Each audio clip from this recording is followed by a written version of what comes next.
Hey everybody, this is Perch. I just deleted a video actually that, or we're recording. It hadn't made its way to the video state yet.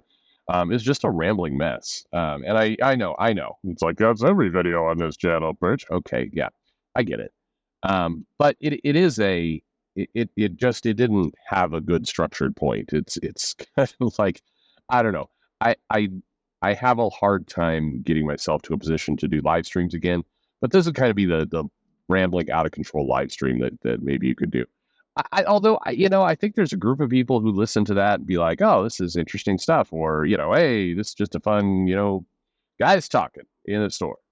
And then there's a whole other group that listens to that just begging for, some kind of bait that they get like, oh, you said this about Donnie Cates. I'm going to run over and I'm going to mention this to Cates, or I'm going to go mention this to, this other YouTuber and then see if we can get a fight start. There's just a group of people who are really, really into that. And it is like the pros and cons of doing this stuff. It's, I've said before, this show is meant to kind of mimic what goes on in a shop and the conversations that happen there, which are often rambly and go all over and just talk about whatever. And the part that doesn't exist in the shop is you don't have like one person in there listening to the conversation, not really participating, just kind of listening, and then guy like gets in the car, runs over to a different comic shop, like they're talking shit about you over there. Like that's the kind of stuff that, gross. That's not what comics is. And the people who really kind of revel in that stuff, they are not comic fans. You are a fake geek girl. That's what you are. Anyway, let me get to this mail here. It says, hey, Perch, curious your thoughts on all the new #1 launches and reboots of comics. Who do the comic companies really think they're fooling with this stuff? Most of the comics that come out every month are brand new #1 issues, and the majority of them pretend like it's the start of a bold new era. What does era mean anymore in comics? Does era basically mean 6 issues and then it gets relaunched? Is that what we're calling an era now? I'm curious why you think the comic companies do that. And more importantly, if you think the comic companies believe they're actually getting away with it, that the fans are so stupid they don't realize that this brand new comic that's being unveiled is going to last more than a couple issues. Who buys into this? Let me know your thoughts, and thanks. and thanks for making videos. I almost said I like reading the mail. Thanks for listening. No, thanks for making videos. Thank you. You're welcome. Look, I don't think the comic companies believe they're fooling anyone. A long time ago, I used to do a bit during the live streams where I'm like, hey, here are the comics coming out in the month of, whatever.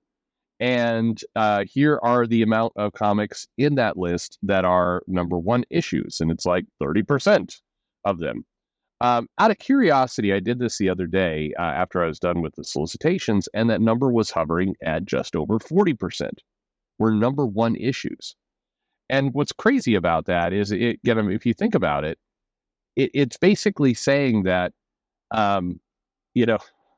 because you have #1 issues and you have one shots. So it's not entirely apples to apples. One shots are always intended to be one shots. But it's basically saying that those issues are outnumbering the #2s, 3s. Even though it's a minority share, it's still, everything else is ongoing. And so that all gets lumped into one group. So when you're up at nearly half, that's a bad development in my book. But as somebody recently pointed out to me, it's like, well, that's just my opinion, man. What do you want as a fan? Do you like this? I mean, maybe some of you do. I don't know. I think I think that's crazy, but whatever. I mean, maybe this is what people like. I think that the problem here is that comic books have become short-term thinking.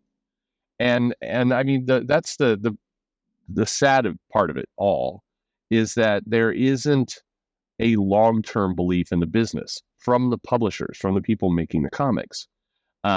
Everything is geared toward money now and sell an issue now. You have we're starting to see the initial orders for the absolute line with DC, and it's like, oh, there's some high numbers here for the number one issue. But what will the number two drop be? I think by all accounts, everyone's expecting that to be very significant. So if you're a writer or a creator on this comic, I would think that this fact would bother you a lot. You're basically making a comic, and you're admitting that a majority, more than 50% of your audience, is going to disappear from issue 1 to issue 2. So if you're a storyteller, that's got to be horrifying to you, right? Like I would think that you'd be thoroughly bothered by that. Your mission or your job, your whatever it is, your inspiration is to write an ongoing story. And you're basically saying, hey, I'm working in a medium now where I put out one issue and more than 50% of the people disappear for issue number 2. And so but basically you have to admit to yourself that I never had that initial big audience in the first place. These were people coming in buying variant covers and other things. And I think the comic industry has kind of propped itself up a little bit by going, yeah, well, sure, it's not the healthiest thing in the world, but at least the comic shop's getting money and this helps fund other things. And, a bunch of people are buying that are speculators and, they're not true comic readers. They're not actually reading this stuff. But, again, it puts more money in the pot and that allows us to do other projects. And it's like, yeah, except when you look at your portfolio and you see that a, increasing percentage of your lineup are number one issues, then you have to question, are you really, it's not like you're putting out 1 or 2 number one issues with a bunch of variants to pop the number to fund the lower titles. It's like more than a quarter of your lineup is that. Okay, that's no longer, a couple big money makers in order to fund the line. That is your line. That is your strategy. And so to me, it all kind of comes back to that's a very short-term strategy in comics. Now, what is your goal? Is your goal just like my goal is to make money? I don't really care about what's being made. Then okay, the strategy is completely fine. But if you're the flaw in that thinking is it's assuming that this short-term strategy will last forever. Basically, a short-term strategy is usually called a short-term strategy because it won't, it will go away at some point.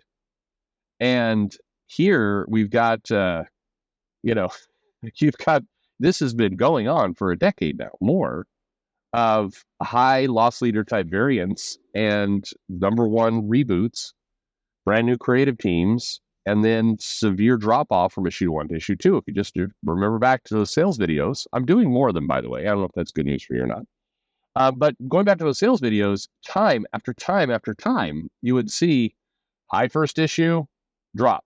And then you would see, in some cases, an 80% drop between issue 1 and issue 2. And I can tell you, talking to publishers, they all at this point expect at least a 60% drop. It is success if it only drops 60% from issue 1 to issue 2. But that basically means you're not building up any kind of readership to that title. Your business is around the speculator collector market, and it's assuming that 10 years from now, that collector speculator market will still be here, still buying variants, still going in on this. And I think that under any rational world, that's not going to happen. This will evaporate. These people will go away.